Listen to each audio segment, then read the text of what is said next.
প্রিয় দর্শক, আজকে থাকছে কাহালু থানার অন্তর্গত পাঁচপীর ঐতিহাসিক ওরস নিয়ে আজকে সম্পূর্ণ ভিডিওটি স্কিপ না করে সম্পূর্ণ ভিডিওটি দেখবেন। এই ভিডিওর মাধ্যমে আমি সবকিছু তুলে ধরবো, সবাই বেশি বেশি শেয়ার দিবেন। আসুন তাহলে ভিডিওটি শুরু করি।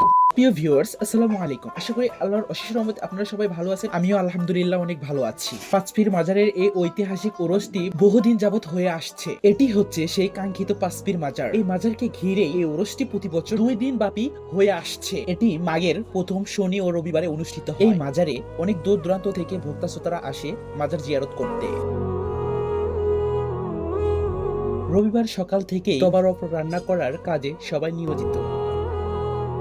এখানে প্রতি বছর মহিষের গোশত দিয়ে তবারক রান্না করা হয়। এখন চলুন মেলা ঘুরে আসি। এই মেলাতে ছোট বাচ্চাদের জন্য বিভিন্ন রাইড রয়েছে। ওইসব রাইড গুলোতে তারা খুব সুন্দর করে এনজয় করতে, ওদের আনন্দ মুখর মুখটা দেখে নিজেরও যেন মন জুড়িয়ে যায়।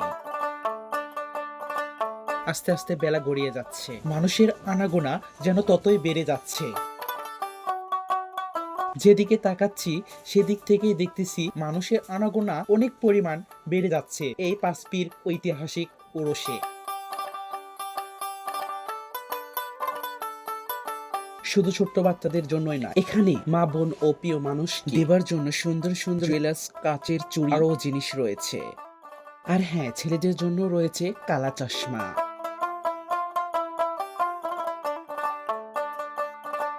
রুমে সাজানোর জন্য রয়েছে বিভিন্ন শোপিস,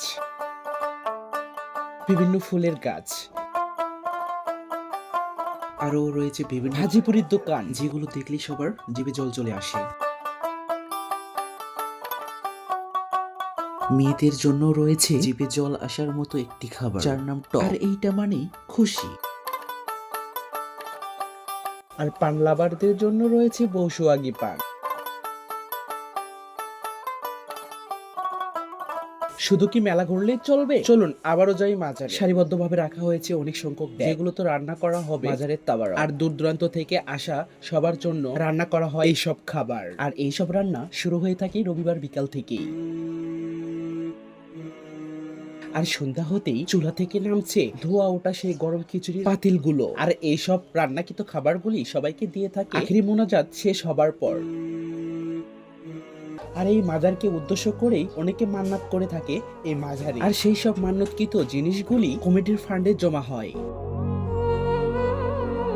এখানে হাঁস, মুরগি, চাল, ডাল ইত্যাদি দিয়ে থাকে। মাহফিলের পরের দিন সোমবার এগুলো সকাল থেকে ট্রাকের মাধ্যমে বিক্রি করা হয়।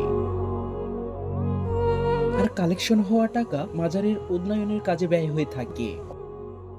পাঁচপীর মাজারের ঐতিহাসিক মেলা ও ওরস নিয়ে আপনার কি মন্তব্য অবশ্যই কমেন্টস করতে ভুলবেন না। আজকের এই ভিডিওটি এই পর্যন্তই। ততক্ষণ সুস্থ থাকবেন, ভালো থাকবেন। আবারও দেখা হবে নতুন কোনো ভিডিওতে। আল্লাহ হাফেজ।